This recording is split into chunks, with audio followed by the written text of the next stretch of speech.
Laurentian Valley, June 17th. We're going to start off with the Lord's Prayer. Anyone can join us. Please remain seated. Our Father, who art in heaven, hallowed be thy name. Thy kingdom come, thy will be done on earth as it is in heaven. Give us this day our daily bread, and forgive us our trespasses, as we forgive those who trespass against us. Lead us not into temptation, but deliver us from evil. For thine is the kingdom, power, and glory, forever and ever. Amen.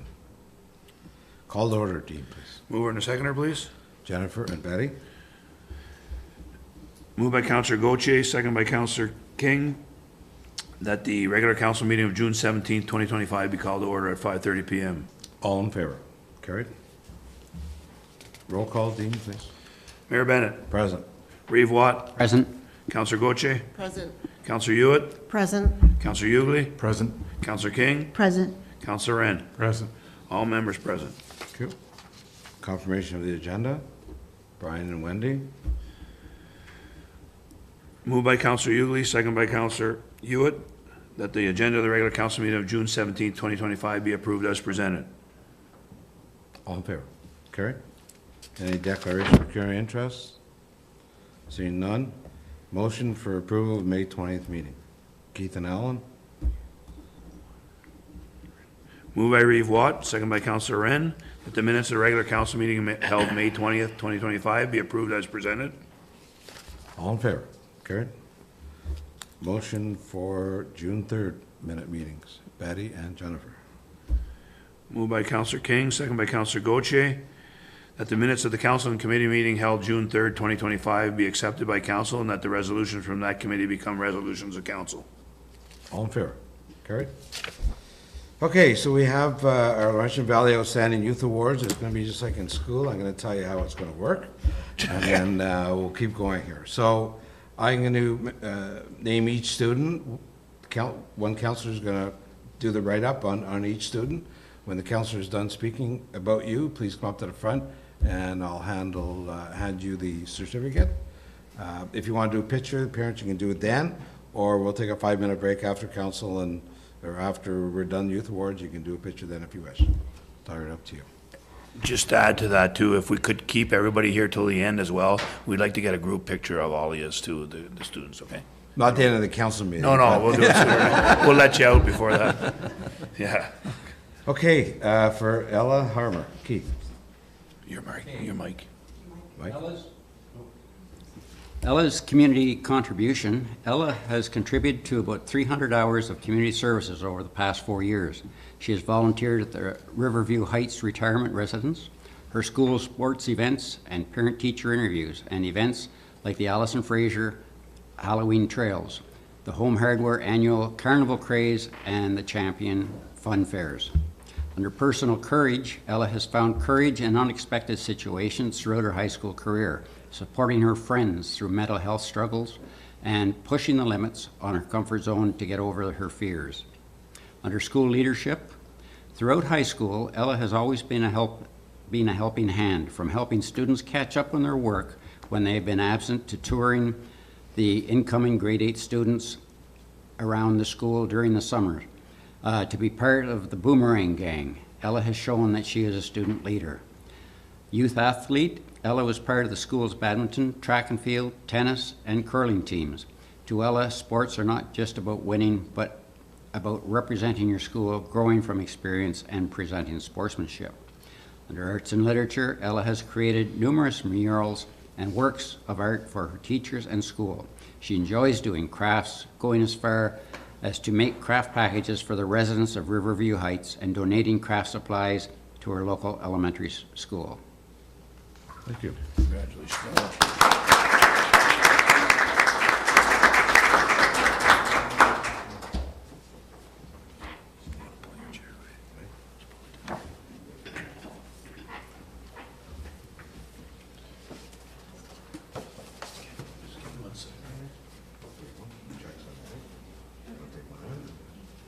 Okay, Mark? Okay, you good? I just want to turn that TV off if we can. Step here. And you're in the nursing number. You want us under here? Between the flags and the Laurentian Valley. All right, in the we'll do middle. that. There you go. Okay, there you go. Stand there and hold up, right? Yeah, that's better. Okay. Okay.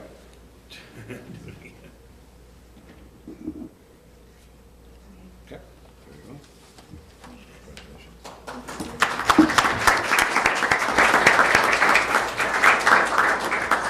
Okay, Madison Gillard and Brian, please.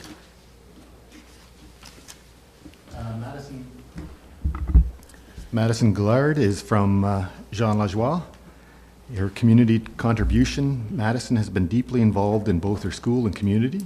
She helped fill sandbags during local floods, tutored children, and coached volleyball and soccer at both school and club levels. She has also served as co-captain of the school's athletic committee. She contributes to her church and has been involved with Camp Lutheran since she was young. Personal courage, Madison is someone who believes in standing up for what's right. She has addressed racism and sexism when she witnessed it. In her role as a lifeguard, Madison ensures the safety of everyone by confronting rule breaking when necessary. School leadership, Madison has been captain of her school's athletic committee for the past 3 years. She's also been team captain for many team sports such as volleyball and soccer. As a young athlete, she's been a central part. Athletics has been a central part of Madison's life as she has competed in nearly every sport at Jean Lajoie High School and captained many teams, including volleyball, soccer, and badminton. She also plays competitive soccer with the Pembroke and Petawawa soccer clubs and club volleyball with the Ottawa Valley Vikings, where she earned the Spirit Award. Her dedication has been recognized with multiple MVP honors and Athlete of the Year awarded in grade 10. In arts and literature, Madison is a person who loves to craft and share what she creates. She loves being able to put her creativity to the test and make something she can be proud of.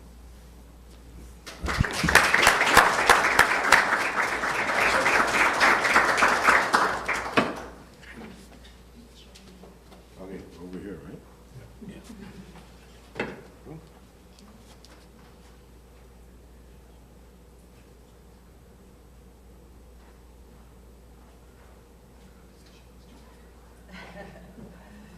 Good, okay, congratulations.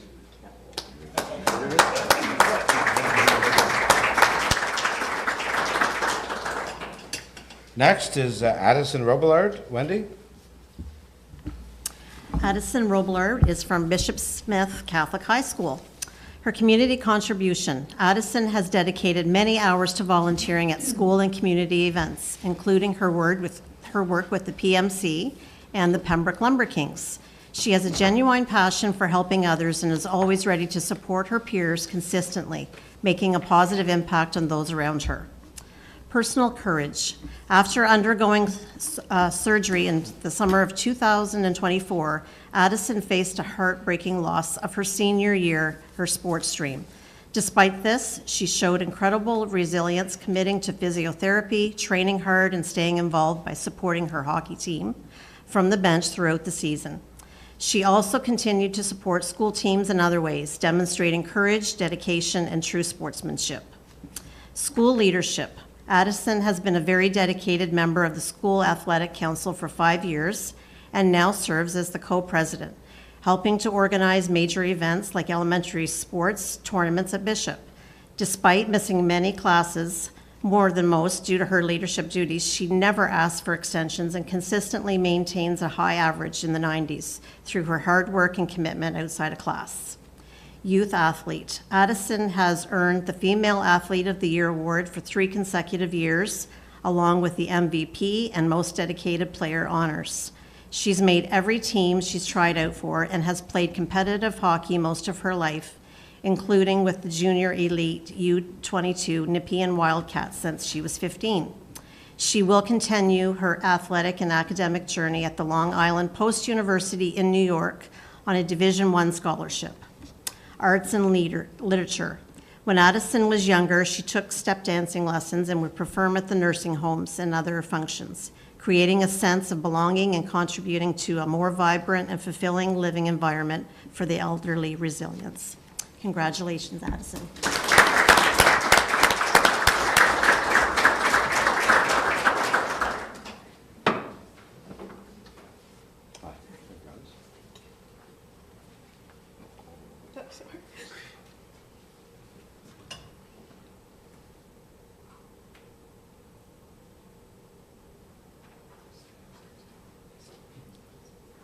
Good.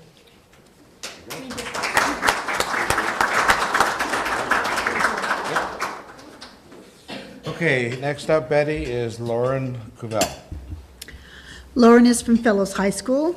Lauren's community contribution. Lauren has contributed to the community in a number of ways. She volunteers at Rockwood School's Fun Night for local senior citizens and as a scorekeeper for the school's basketball team. She also spends her time as an umpire for the Allison Fraser Minor Ball League. Personal courage. Lauren is well regarded by school staff and her peers. She is a role model for young children working in Highview's Garden Daycare. She also spends time in special education classes at her school, helping students learn math during her spare periods. Her school leadership. Lauren is the student council president, organizing events for the student body and leading the student body. She is also a member of the Student Senate, where she is a liaison for fellows at the school board level. Lauren also helps raise money for the OSPCA as a member of her school's SPCA club. Lauren is a young athlete and an organizer for many school athletic events. She played in her school's tri-sports tournaments and dodgeball tournaments, organizing the former along with the Special Olympics. She also plays on Allison Fraser under-18 ball team. Arts and literature. Lauren spends time creating posters, bulletin boards, and social media posts for her school. Congratulations, Lauren.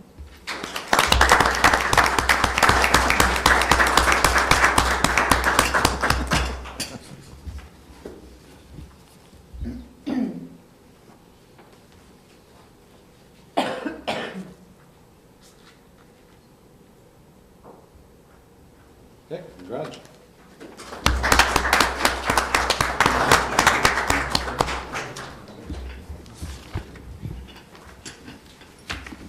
Next up is Cole Samard. Jennifer? Cole goes to Bishop Smith Catholic High School. Community contribution. Cole has made many meaningful contributions to his community, volunteering for the Salvation Army and helping with school fun fairs.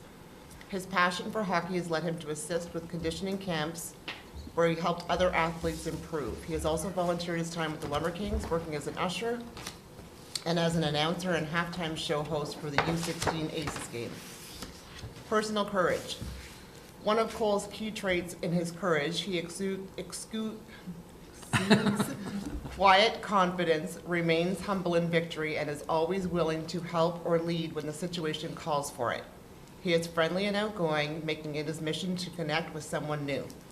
Cole has an ability to tackle challenges and bounce back from defeats, and his ability to appreciate his success, regardless of the path he took to get there, is a testament to his personal strength and growth.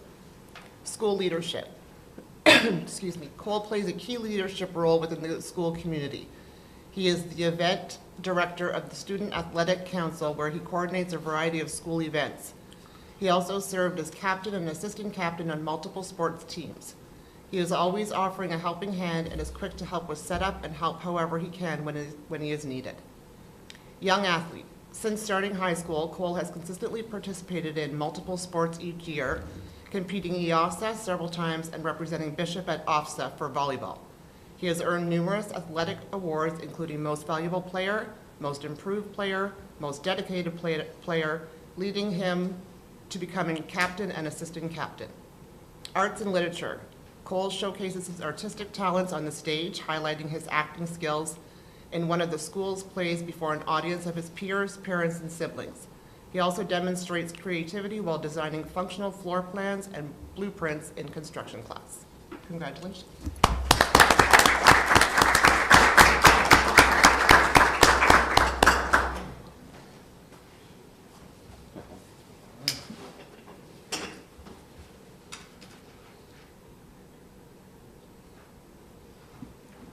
Good.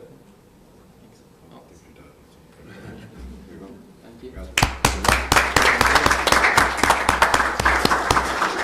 last but not least is Hannah Smith. Alan? Okay, Hannah Smith goes to Equinox. Her community contribution. Throughout her high school career, Hannah has volunteered as a Sunday school teacher at Zion Lutheran Church, teaching her organization adaptability and communication skills. She has also volunteered at other events within the school and the Franco Ontario celebrations. Personal courage.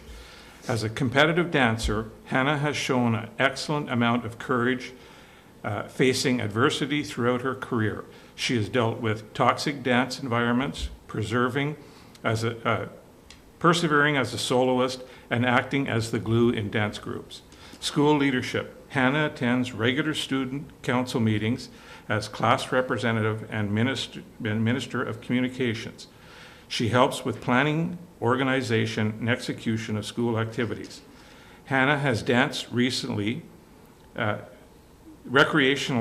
since she was 3 years old and danced competitively since she was 9 at Ateo's Dance Studio. She has competed in regional and national competitions, receiving countless awards for her technique, teamwork, and dedication.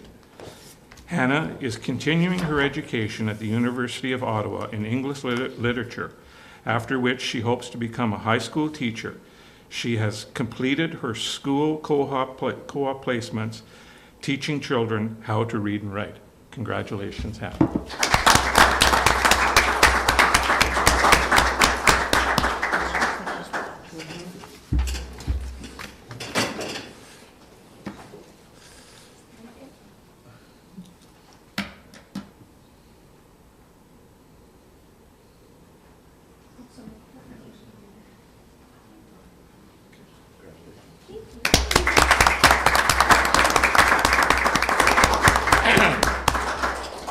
Okay, just before we get a picture, I just want to, on behalf of council, congratulate all the students for the awards tonight. Good luck with your further education. We look forward to all of you coming back, buying a home, and working in Laurentian Valley. So we get all the students up for one last picture, if you don't mind.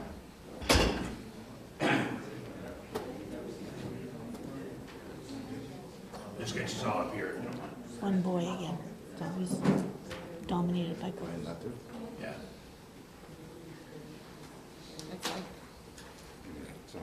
Yeah. For the most part.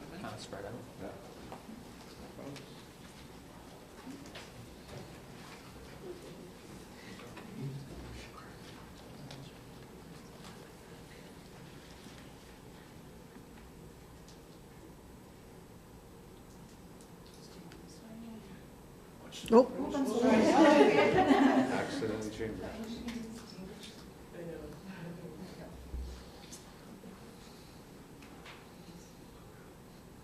They don't know where to look, which camera. Okay, good luck.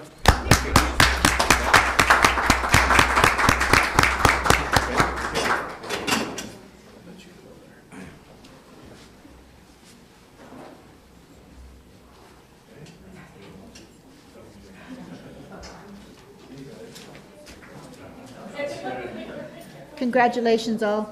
Take care, guys. Take care.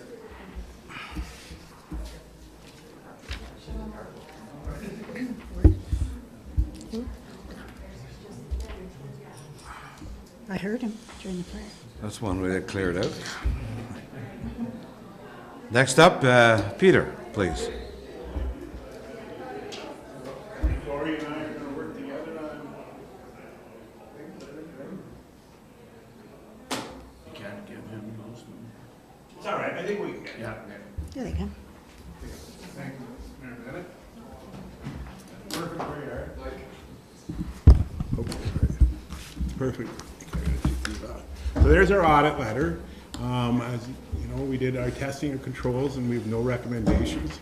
That is part of our audit. You know, when we do an audit, there's two big steps. Is we audit transactions during the year to see if if policies are being followed, and that really is the result of that. And then we audit the numbers, which is the second part of what we're going to go over today. But That letter, we tested your controls and they're all being followed for the sample that we did. So that's a good news report. Does anybody have any questions about the audit itself? No? Okay. Go to, there's the financial statement, and that's an unqualified opinion. Can you go to page 3? So what I'm going to say is your operations were pretty well dead on of your budget. So I'm going to focus a lot because throughout these financial statements, one particular project is going to echo throughout. It's going to be the Roy Street project. So here's a perfect example. Cash, you used up 2.3 million, and you also went 350,000 into debt. Accounts payable are up. That's all a function of the project not being financed until April of this year. You guys went through that process. We'll talk more about that because it goes into our notes. Our notes are kind of stale dated now because things have changed since that April bylaw of the debenture. But your cash is now improved and your payables. I mean, I still think there's some payables outstanding with regards that we were talking about that project, but I'm sure the demand was gone. And anyways, but that long-term debt, all that replaced, your long-term debt is now almost $4 million higher. It's almost 8.9 million. So that's how that is kind of it's only 6 months ago, but it's drastically changed since the end of since that point, since December 31st. So we go to the next page, and this is what I mean when I say your operations were quite as expected. Your revenues are $1 million over budget, but 700,000 of that relates to Roy Street. The water system got a grant. In regards to the operating expenses, you can, if you were to look at Schedule 2, your general government, we'll just keep it there, but you can get the numbers where I'm referring to these. The budget numbers do not include amortization. I say this every year, but the actual numbers do. So once you back out the amortization, general government, for example, is just $43,000 over budget for the year. Protection to persons and property are $107,000 over budget. Transportation services, that's a big department, was only $12,000 over budget. Environmental services actually had a surplus of $89,000.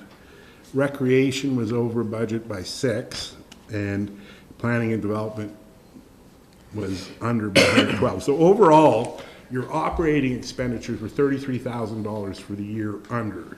And that's why when I think back before the treasurer left, you did a reserve transfer of these quite small balances of surpluses and deficits in all the programs. That was maybe back in April as well. I don't know for sure when that, but I don't recall precisely.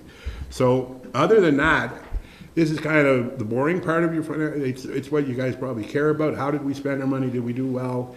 You pretty well were bang on. The protection of persons and property, I think there were a few fires last year. It actually has a reason why your wages were up. Like the protection of persons and property were 107,000 over budget. That related to the one fire on Pembroke Street was quite a big charge, and you actually have a user fee above for the revenue related to that. Okay, so that's about all I'm going to comment on that statement. Just stop here for 1 sec. You can see you aren't over budget on your capital. It looks big, but Roy Street was budgeted in a prior year. So that 6.7 million really had, you budgeted the 2.6, but you also had budgeted Roy Street the year before, and maybe it might have been 2022, but it was done in a prior year, so it didn't get rebudgeted, but you guys knew about it, right? So I wouldn't be concerned there. 2 more pages, I think. If you want to know, just the next one, that one's just PSAP one. I can tell you a bit of where your capital money went.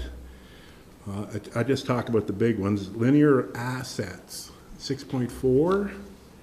That was 700,000 Beeline, 100,000 Pleasant View, 233 Sawmill Road, Loxley 530, and Roy Street is 4.6 million. So you see, there's Roy Street again. Roy Street's showing up everywhere in your financial statements. Just quickly, when I was talking about if we back out amortization on the financial statement, which I talked about where you're only 43, if you take the numbers here and compare them to the budget, the 1.552 for general government, the 2054, that's a better reflection of the number you should be comparing to what your manager or administrators budgeted for each area, because that does not include the amortization expense. So those numbers, if you were to go back to page 4, whichever one it was, I think it's page 4, you'll see that's where you look at those 2024, compare those budget numbers with those numbers on Schedule 2, and you'll get a better reflection of how close you guys really were, other than, as I said, the protection of persons was the thing. So go a bit further. Go off that. So there's a note. We should always talk about this, just so everybody remembers. We're grouping not only you and the water and the wastewater, but we're also taking a proportion of Waste Management Board and a proportion of the airport. Okay, a little bit further. We'll go to Note 7, it's page 14. So just to give you an idea where all this, and as I said, this number is going to be, this Note 7 drastically changes with the April 17th bylaw.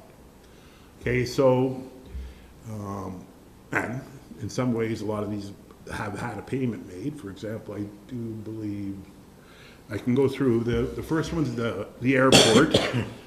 The second one, the 75, is the office expansion.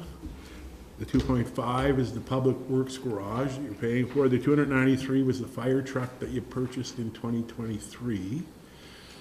The 36 is the sewage treatment plant. I think there's just one payment, and I believe Dean said that's been made, so that one doesn't exist anymore. 557 was the golf course road project from a few years ago. 33,000's proportionate share of the Waste Management Board long-term debt. And the 1.3 million is Joe Street from a few years back.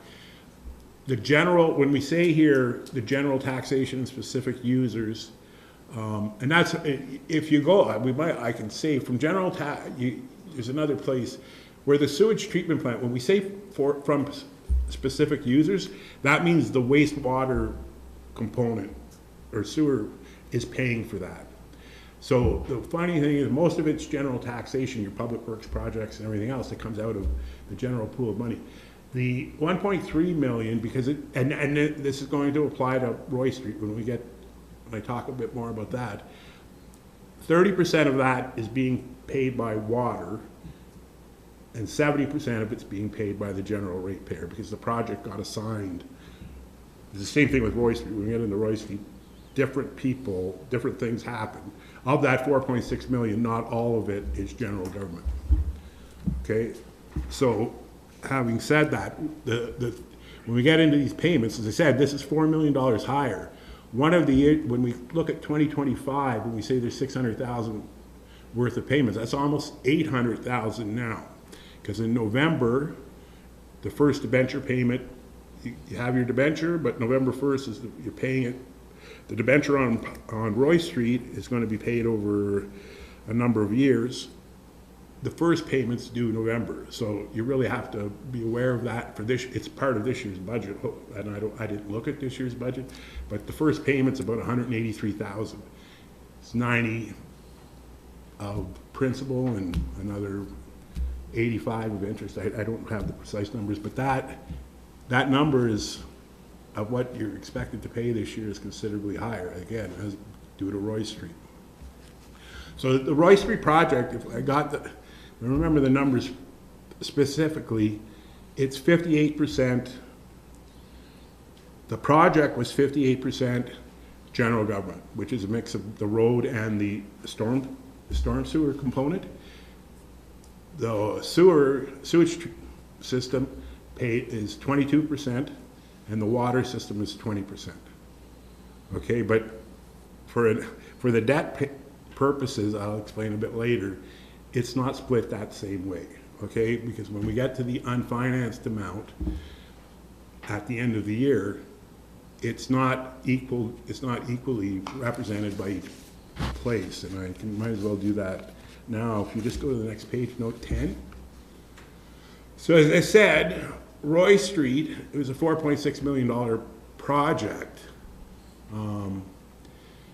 That general government line of 2.464 is 58% of the 4.6. That 1186 is 1.186 million, is 22% of the 4.6 million. But the 229 is not.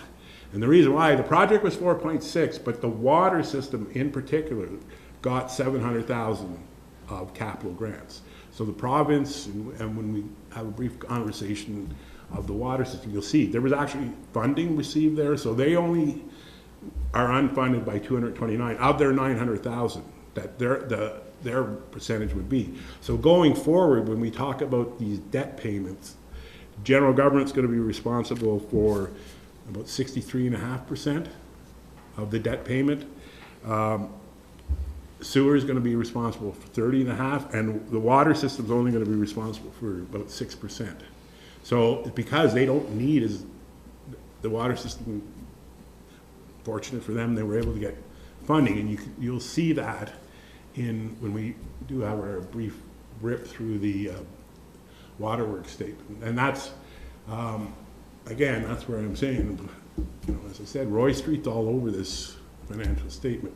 And note 11, again, it shows you're a little bit over on your wages, a little bit. This again is another way of seeing that you weren't really too far off on your actual expenses. If you there it highlights by object, and you're a little bit over on salaries, quite a bit under on materials, and that's where we go back to page 4 and schedule 2. From an operating point of view, is very boring, kind of like you pretty well hit what the budget was supposed to be.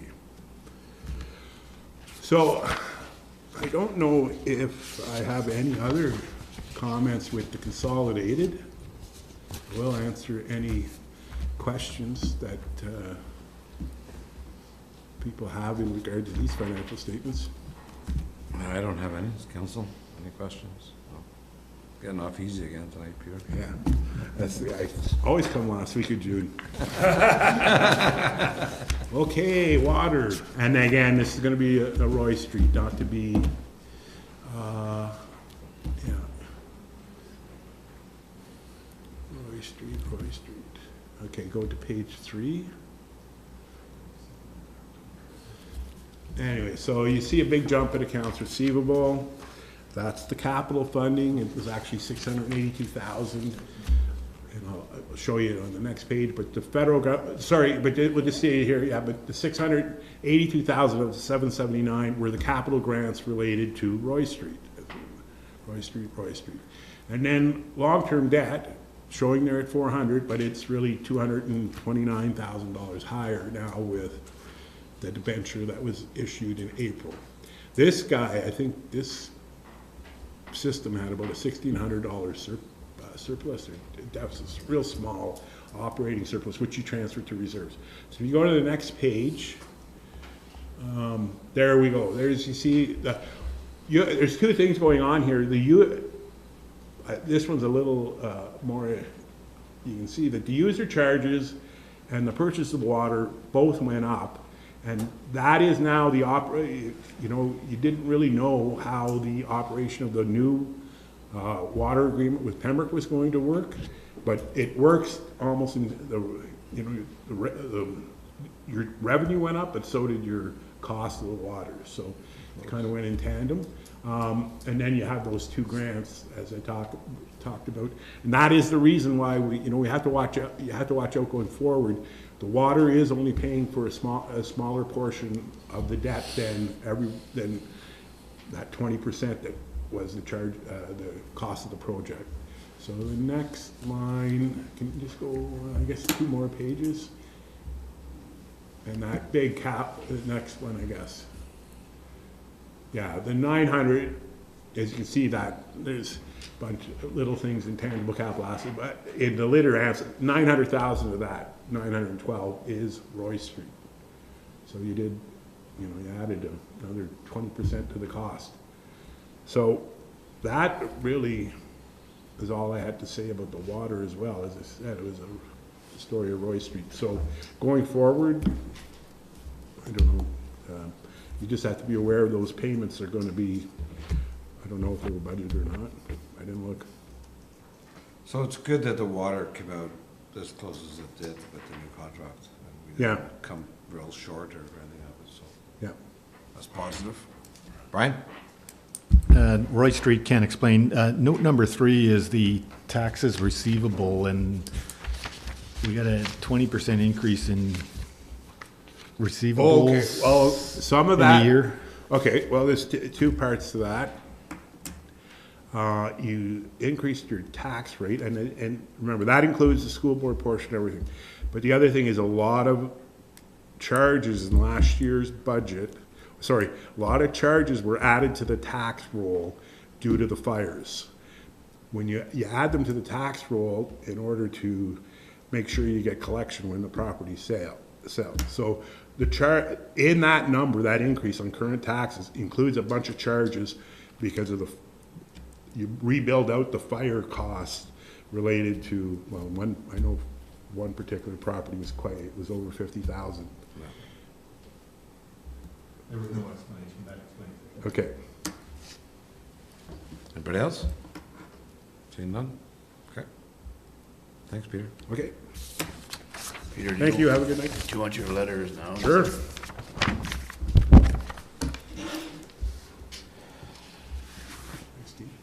Okay, have a good night, everyone. Okay, thanks, Peter. Good job. See you next year. See you Thursday. That's the funny thing. Yeah, you will see me, because Cole's dad told me residence is $15,000.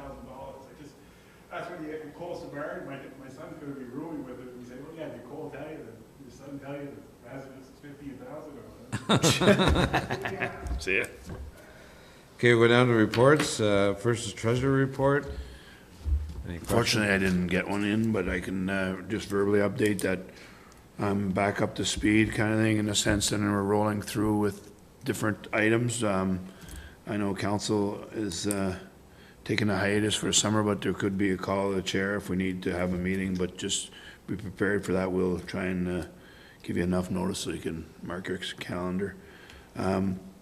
Annie's up in here, so we've got that in place. She's starting to get more comfortable by the day, so that's good.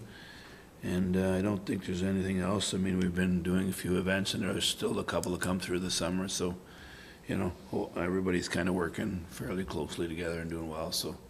Just want to thank council for their patience with my thing, and I do appreciate that, but that's behind me now. We'll move on unless they call another one, but I don't anticipate that. Anyway. Okay. All right, next one, as I said, is Annie's report, and I don't know if anybody has any questions. Anything from Annie? Sorry? Does she have any? Annie, do you have any? No? Good? Oh, Keith? Oh, the printer got off. Insurance increased $60,000. Yeah, I guess I can maybe, that was our renewal. Unfortunately, we tried to work it out to kind of see, and it's, insurance is kind of our anticipation was to retender this year. Just with Annie coming on in midstream, I don't know if that'll happen this year, just because it's a fairly technical document to be able to do it. But it's just the increases. Now, we do have one of the 60,000, part of it is that cybersecurity insurance, so that added to it. Not the total of 60, but there was some increase to that. But most of it is just basically, it's the climate we live in. It's insurance is gaining. Do we stay with the same company every year, or do Well, we have do been. get Well, quotes? normally we've tried to do like a 5 or 6 year roll around, but we're due to do it, and that's what I said. We anticipated doing it this year, but Annie and I had a conversation, and I kind of feel that we may have to just wait till next year now, just take our lumps this year. Hopefully it stays within, and then retender it next year when we have a full gamut that Annie can put to it, so. So what is our full cost of insurance then? I'm guessing, but it's upwards of 300 or so. The premiums are upwards Wow. of 300 or so. I'm guessing. I don't have that right off the top of my tongue, but it's certainly between 2 and 3 for sure, and closer to 3. Yeah, it's a lot. Thank you. Alan? If I can just add anything to that, we're at the airport, we're going through the same thing. Every single year, we're getting an increase, and we haven't had any claims whatsoever, but every single year it's gone up. The airport now, we're at $70,000 a year is what our insurance is at the airport, and we don't have anything near the assets that the Laurentian Valley would have.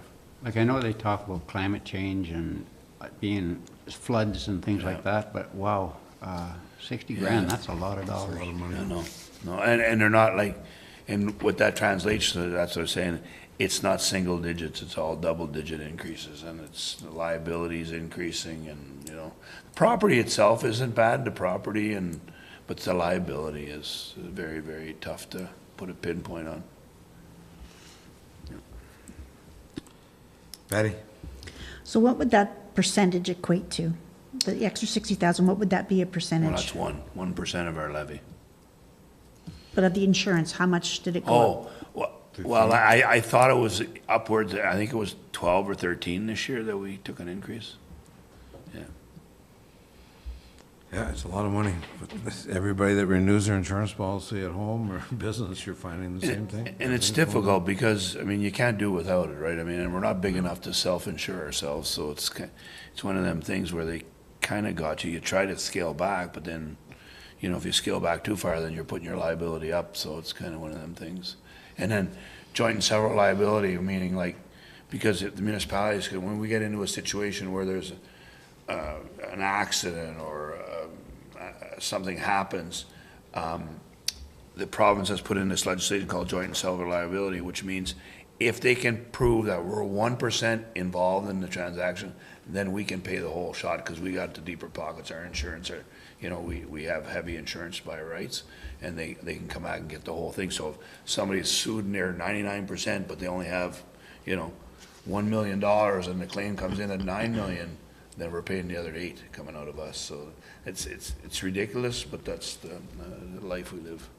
One last comment. I guess this isn't an item you could bridge with another municipality at all, join together? It'd be specific? No, they all have their own anyway, right? We're all in the same boat as, and you know, what you're saying is maybe grouping it into a bigger parcel, but that's never really been done. I don't know. I don't think the insurance company would, and then, you know, the old story is, who do you get? You get a good customer, then you're the bad customer. Like, it's not really a marriage that can really work because everybody's got different assets and different. Yeah.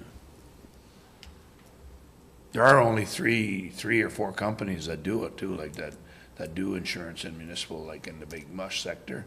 There's only 2 or 3 of them at any time. I mean, it's not like we have 100 to choose from. Okay. And then we have Mark's report. Mark, the only question I have is, I think we mentioned at the last council meeting about a report that could go out for when each street's being done. Yeah, so I made a note of that. Once now with the council going on break for the summer, we'll start our weekly reports, and we'll have the schedule in the first report. So Okay. we had it made. We were waiting on culverts to come in, and a couple loads came in. So based on what we received, we're going to flip our schedule just so we can keep going with our projects. But yeah, we'll have that out within the next week with the first weekly update. Good. Al? Yeah, and I guess I requested that, and Mark, we have no problem that if your schedule comes out and then 2 weeks later you have to change it because of whatever, that's fine. We just kind of like to know in advance for when we get asked on the street, when's this street being done, when's this street being done, when's this project scheduled? Yeah, for It's sure. kind of all we're after. Yeah, absolutely. Okay, on the planners report, anything for Laurie? I guess good news is that we see there's equipment on the ground across from Tim Hortons. So it looks like construction is gonna begin at that corner, which is great to see finally. Okay, my report is there. I will comment, we were asked by the hospital to have a mayor's dinner with the students from Carleton, or from Ottawa U and Kingston. And we had 2 dinners, one each week. I think we had 10 from Kingston, Whitewater, Pembroke, Petawawa, and myself as mayors. And the second week, we had 16 from Ottawa U. They're up here for the week, from Sunday to Friday, and they're in the hospitals from, I think, 8 to 4 each day. And then in the evening, they went to different functions throughout. I think it was very successful. The kids were very interested in the area, really liked it. So obviously, we all put the push on to come back to the Ottawa Valley and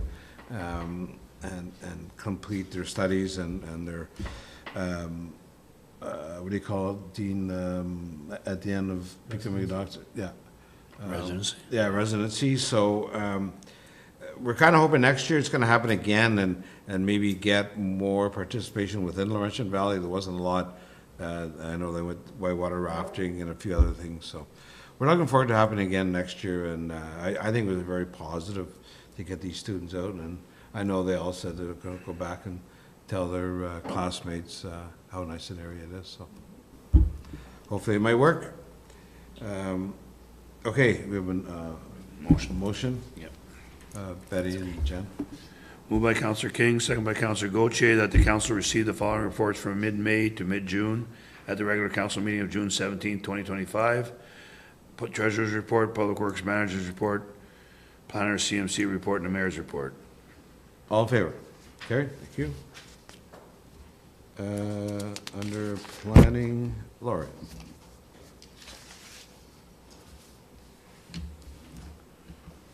This is a report motion for the application of ARA license number for proposed Kavanaugh Pembroke Quarry Class A license. I'll let Laurie take over. Certainly. So this is related to an application that has been circulated to us for comments as a municipality, and it's also posted on the Environmental Registry of Ontario.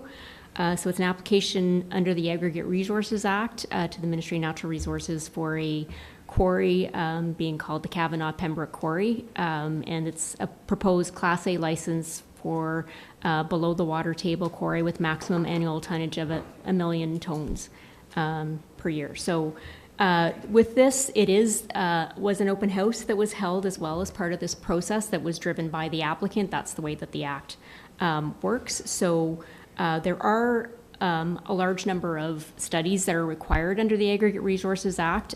We do now have, as a result of my attendance at the public meeting, not only like we had the electronic copies, but I do also have the hard copies. So should any other members of the public or any members of council wish to look at, we have the hard copies as well. So for this process, there still will be official plan amendments and zoning bylaw amendments required, and they will be filing those shortly. There were a number of lot additions, so once the consolidation transfers are all completed, the lot additions were approved. It's just the transactions to transfer them that it's playing out, then they will file those. So it will give us also another opportunity for further review and further comment. But the items of note that I'm going to bring forward for council, and some of the items I have discussed at the open house with the applicant, which is Kavanaugh Construction, and then their various consultants. So some of the key things, and they were fairly receptive to most items, and then others we will, they wanted to have that in writing and we'll follow back up.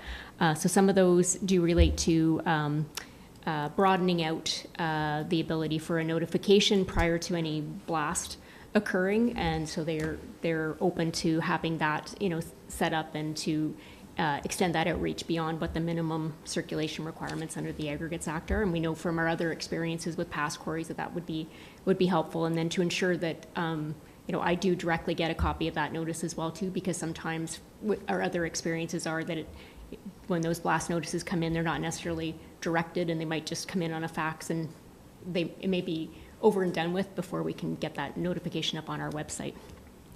So that's related to the blasting. Also kind of tied into that as well. It was also to extend out a little more broadly than what the minimum they might normally do would be, to extend the offer for those pre-surveys related to well and foundation, so that if they're, again, somebody would like to approach within a, that certain area, that they would include that as part of their studies. And in terms of the traffic impact study, that was something certainly that is of key interest.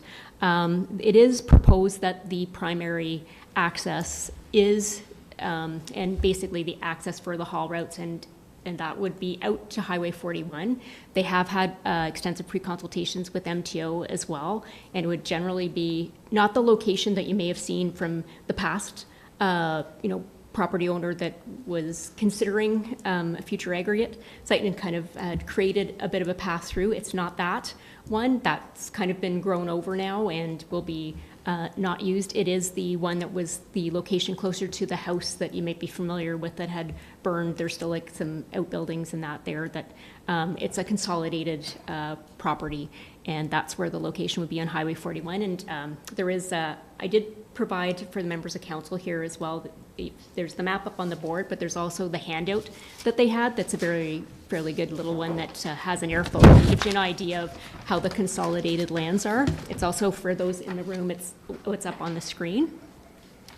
The secondary entrance, which what they're proposing would be only for emergency vehicles and for the personal vehicles of workers coming, like driving their car to the work site type of thing, would be where there's an existing entrance on staff third line. They had been using this existing entrance for clearing the site with some of the forestry and that type of thing. Now, we have had discussions, and the Public Works Manager has reviewed on a preliminary basis the traffic impact study, and what we're also suggesting is that they also provide us with some other language that we might be able to put into a revised entrance permit to really try to lock that down on the maximum size of vehicles, that other than, obviously, emergency vehicles are separate and apart from that, but in terms of what the personal vehicles that would be using that. And in speaking with our Public Works Manager as well too, his recommendation will be as well that he will have a requirement with the amended entrance permit to have it a smaller width, which also will help ensure that it is only the smaller vehicles that would be using that. They're saying that they're certainly on board with us providing those comments, and that would also assist with the discussions with MTO and reaffirming that that is the necessary entrance on Highway 41. So that we will also have some crossing, because there is a piece of the consolidated properties that is actually on the other side of what would be the unopened road allowance that would connect to Dix Road. So it's the piece of land that's between the former H&H quarry, now BEI, and then the new Greenwood paving quarry. So the idea is that would also then cross over only that unopened road allowance to connect back to the bigger Kavanaugh consolidated parcels, and then would still also use the Highway 41 and not use Dix Road. So Dix Road would be just the Greenwood paving quarry that would be making use of that. So again, it's quite a large site, and there's quite a lot of staging that would go on for how it would be developed. Obviously, one of the other key reviewers related to this file is TransCanada Pipeline, as it does intersect closer to the towards the H&H the BEI quarry. So they have to meet some of their requirements as well too. But there are, again, a lot of detailed studies, and our main avenue of comment in terms of control is, again, that they do need to go through the official plan amendment and zoning bylaw amendment, because none of it is pre-designated, pre-zoned, because it was bedrock, and it was a different approach taken at the time because of the various hearings that were going on related to our first quarry. And so they do require those approvals, and then beyond that, we can't apply a site plan agreement because it's under the Aggregate Resources Act, but where we can put conditions are related to entrances and traffic and that type of thing in terms of those kind of permits, but we can also require, again, any of these things that we're tagging out as items of concern, we will control those also as part of our review and comment related to the official plan and zoning bylaw process. The other key item I did flag out in my report that kind of caught me a little bit off guard is there is a proposal for a 24-hours of operation with some limitations between the 7 a.m. and between 7 p.m. and 7 a.m. that they would only have certain types of equipment. So their comment was that a lot of that was based on response to 24-hour paving jobs that sometimes are going on now with the highway. So I did kind of flag that I thought that would be something that we would be providing further comment on because it's different than what our existing noise bylaw would be, and I don't believe that we have with any of our other gravel pits or quarries that we've had that broad. And looking to our existing noise bylaw, we do also have a different set of hours even on a Sunday where the no sound time would be between 11 p.m. and 7 a.m. on most days of the week, but it's 11 p.m. and 9 a.m. on a Sunday.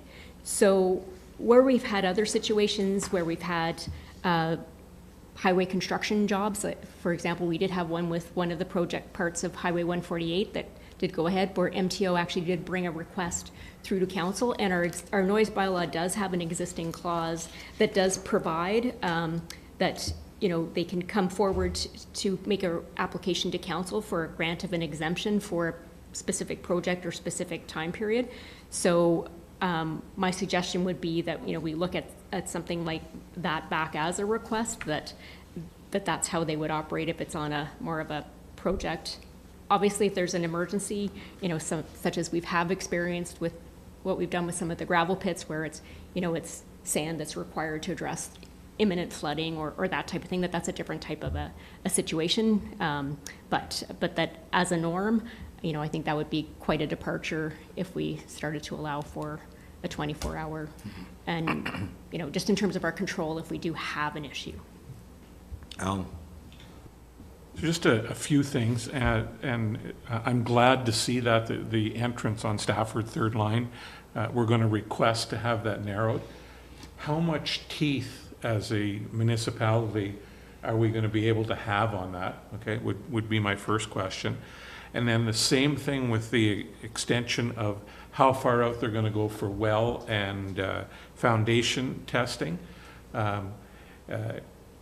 Do we have enough power to force them to do that if they decide that they're not going to and they're only going to go to the minimum? I know more than likely they would go with whatever we want, but what backup do we have to actually force them? And then the third thing is if they're allowed to operate 24/7, and I get it if they're doing a major project or something like that, are we able to request that any of the equipment that's being used during those nighttime hours use alternate backup alarms on the vehicles? I know myself personally, the fiberboard plant, and it's quite a piece away from my house. And if the wind is blowing right, it sounds like a transport's backing up in Sunset Nursery in our backyard. Those really pierce and I know there are strobe lights and that they are using now in different areas. So maybe that's something that we could request if there's a 24/7 that they would use some type of alternate backup alarm system. Yes, certainly. So I can, I'll make a note of that and bring that out in our comments back. In terms of the entrance permit, again, we control that ability, for that, and similar to MTO, even with their entrance structure, there's a different size for commercial entrances versus residential entrances, and some of that is again due to the narrowing of the truck. So it would again, like most bylaws, it would become a bylaw enforcement matter, and we may need to revisit some of our bylaws ahead to tighten some aspects up. I know Mark and I have been in discussions for a while about an approach with our entrance permit bylaw to give a little bit more teeth, and I think this may be that opportunity to just, and not just because of this file, but just with a number of others, that we can look to that, and we can look to our solicitor too, just for some comment there as well. As far as, with the well testing, the foundation, they were very receptive to that discussion, and I think in light of, certainly there's things with the Aggregates Act process, but then when we look to our official plan policy, there are some kind of buffer area, looking to ensure that, what's the impact on that I think we have a little bit more leeway there. And again, I was, pleased that they were receptive to that. And again, often with those foundation surveys, it does protect both sides. So it's in their interest as well too, especially they are aware that it is an area where there is a heightened, concern based on the process that the first quarry did go through. So they seemed open to that. I think the thing that maybe the bit more discussion, and we'll see how that goes back and forth on, maybe the question about the hours of operation, just based on my preliminary conversation. I guess just to comment on that, we all know that intentions are all good whenever they're asking for permission, and then after the fact, it's, we can just sneak out on the third line at 12 o'clock at night, nobody's going to know, type of thing. And we all know how some of those companies do operate, not saying that this one does, but that kind of stuff does happen. So we just want to make sure that we have enough teeth in there that if that does start to happen, that we can nip it in the bud right away. No, absolutely, and I think that is kind of our, in discussions again between Public Works Manager and myself too, that it's kind of how do we try to maximize the ways that we can control that, and I think the narrowing is probably going to be one of the bigger. Yeah, thank you. Keith? Thank you, sir. Lori, I read through it. It's an interesting read, considering what we went through a couple of years back on the top of the hill there. And I noticed you've touched most of those items, if not all, that were raised at that time. And great job. I think it's well put together. My one concern was them having that extra time whenever they wanted. I would much prefer it stayed that they made the special request. A question though, if they're going to extract 1 million tons, how deep is that going to be? And is that just going to become a reservoir of water? And is that going to drain from the neighboring properties at all? Now, I know they aren't right next door to it, but you're still at the top of the escarpment, and just a concern.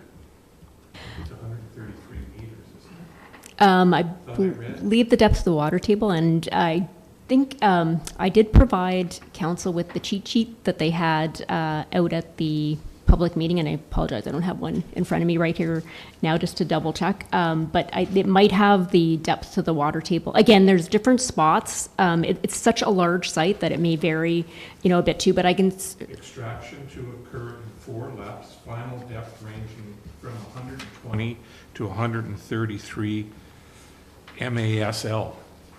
Yeah, okay, so that'd be meter... Above sea level? Yeah, I think... Meters above sea level? I think so. I'm just trying to But think that what the doesn't MA tell you is. how deep the quarry is, it just tells you how far above sea level. So the site plans, The bottom the site plans are attached as well, and I can certainly go through that and review, and I will, scope through that as well. Once we have our application as well for official plan and zoning bylaw amendment, there will be different elevations on different parts of it. What we do have though before us are also the way that the Aggregate Resources Act, it sets out that there's plans for existing conditions, then there's plans for the direction of extraction and the extraction areas, and then there are also the rehabilitation plans, and I believe that there are some, ponds and reservoirs, again, that would be as part of that because they will, fill with water. So there are, as part of the reports that do go along with this, there are hydrology reports and hydrogeology reports as well, to try to, again, address that. And there may very likely be permits to take water that will be brought in for some of the dewatering and that type of thing. And that's what we've had with the other quarries. So certainly if there's something specific of note that we want to add before I upload these round of comments, we can do that, but we also have that extra chance when we come back around. It is a fairly detailed process with the ministry as well, and they do peer review all of their reports, and in conjunction with the Ministry of the Environment and Climate and Community and Parks. Patty? So when they dig this, is there a chance that the way it's done, would it affect the water levels or the wells in homes in the area going down that deep?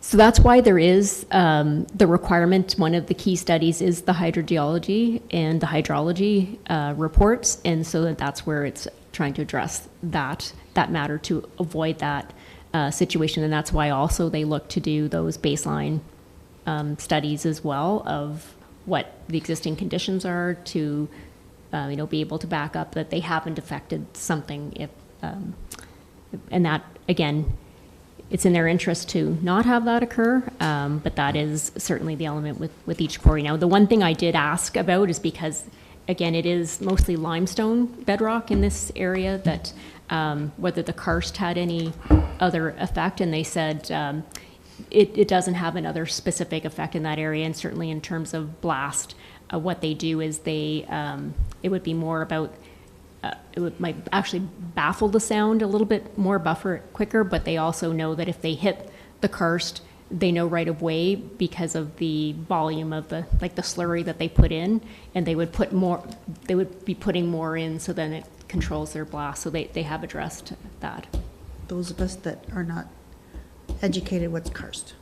Okay, so karst is it's one of the hazard features that we address in our official plan and in our zoning and planning review, and it tends to happen more where it's limestone, and you'll have pockets within. If you think of like the Bonnechere Caves, they're an example of with karst topography and how that's occurred, and the McGrath meltwaters. So what you might see sometimes out there is you might see that there's a creek, and all of a sudden it disappears, and it's like, well, where did that go? And then pops up like a whole whack of properties later, and you're like, well, is that actually connected? And that's sometimes where you have the karst. So it's actually like a hole within the rock itself.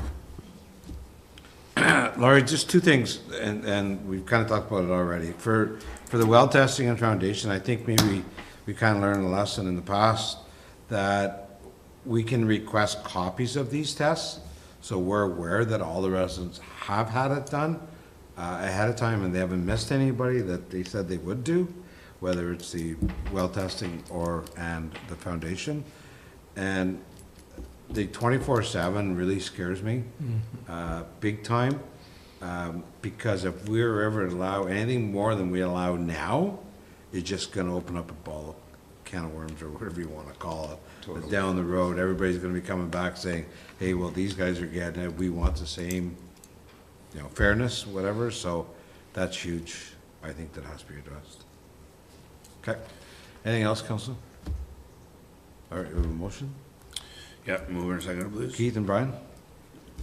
Moved by Reeve Watt, second by Councillor Ugly, that the council directs the township planner to submit the comments as set out in the planning report dated June 10th, 2025 for the ERO posting 0250438 to the applicant and M&R as set out in the PES report number 1 on application for ARA license 626656 for Kavanaugh Pembroke Quarry proposed Class A license for a below the water table quarry with maximum annual tonnage of 1 million tons. All in favor? Carrie? Can I just ask Yes. Lori, one question? Do we have an ETA of when they're planning on starting? So they still do have to go through the whole official plan and zoning process. So, even saying that the best case scenario they would even be able to is probably at least a year out. I don't know that they're looking to start quite that quickly, but they want to get everything kind of set in place. But I think from Phil White, who was the main contact from Kavanaugh, I think he intimated that it would be a little bit of a longer term. So we're at least a year out. Oh, I would say, yeah. Thank you. Dean, summer meetings? Basically, this is an annual thing we do. We've, as per our procedural bylaw, we do, for the summer months, kind of postpone the meetings or or cancel them, I guess, but they will be at the call of the chair if necessary. We'll likely have one throughout the summer. Just don't know when that is, and we'll just base it on our need to do so. So just looking for a motion to approve that. Alan and Jennifer? Moved by Councillor Wren, second by Councillor Gauthier. The council agrees that the July and August scheduled meetings be canceled and that any summer meetings be at the call of the chair if needed. All in favor? Carried. Carried. Animal report, any questions there? Seeing none, move down to bylaws, I guess, eh? Yep. Mover and seconder for the bylaws, Wendy and Keith.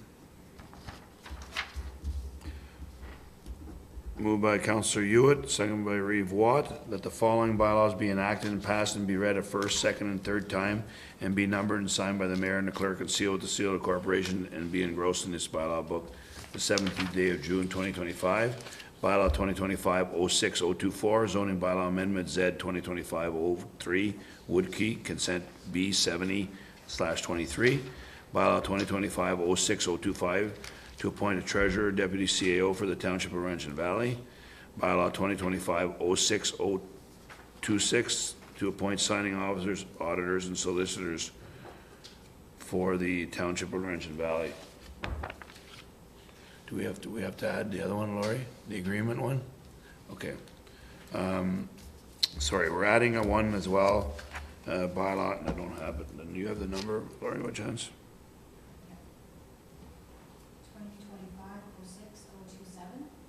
06027,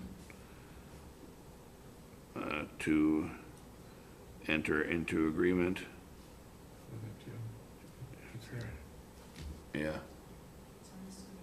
No, it's not on the motion, though.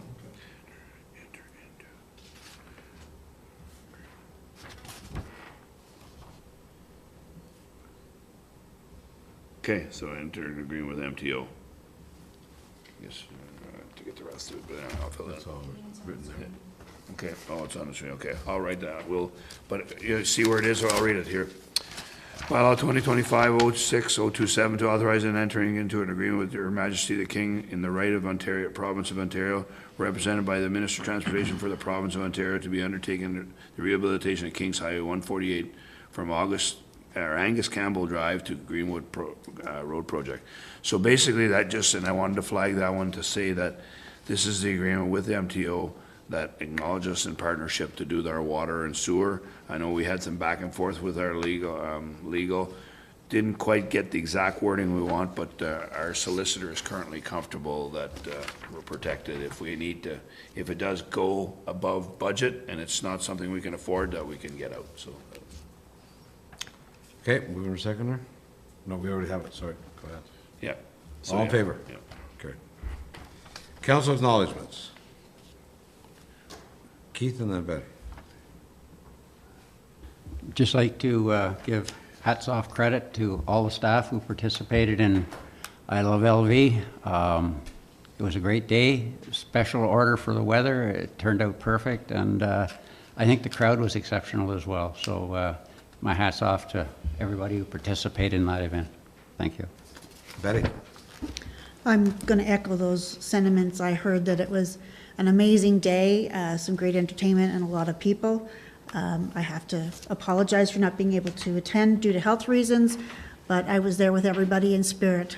So hats off to everybody. It sounded like it was a great day. And an added bonus to have Jason Blaine there as well. Yeah, for sure. It was a great day. Chris and the crew did a great job, and he's already talking about next year, how we're going to do it for next year. So we'll see how that goes. And all the volunteers, especially the fire department as well, to see that number of I was talking to Chief Sutcliffe last night, and see the number of volunteer firefighters there on Saturday, I was very impressed. So yeah, Betty. Even just all the volunteers from all the recreation facilities that showed up to help out, I thought that was amazing. Yeah, it's a great day had by all. Anything else for council? Seeing none, what do we got first? Note and file. Note and file. Brian and Alan? Moved by Counselor Ugly, second by Counselor Wren, that any item not specifically addressed by motion of council in the regular council meeting of June 17, 2025 be noted and filed accordingly. All in favor? Carried. Confirmation bylaw? Yeah. Confirmatory bylaw, sorry. Betty and Al? Moved by Counselor King, second by Counselor Wren, that be it resolved, the Council of Township of Laurentian Valley approves confirmatory bylaw 2025-06027 as having been introduced, read first, second, and third time, and said bylaw be numbered and signed by the mayor and the clerk and sealed with the seal of the corporation the 17th day of June, 2025. All in favor? Carried. And final adjournment, Wendy and Brian? Moved by Counselor Hewitt, second by Counselor Ugly, that the council of township, the regular council meeting of June 17, 2025 be adjourned at 6:45 PM. All in favor? Carried.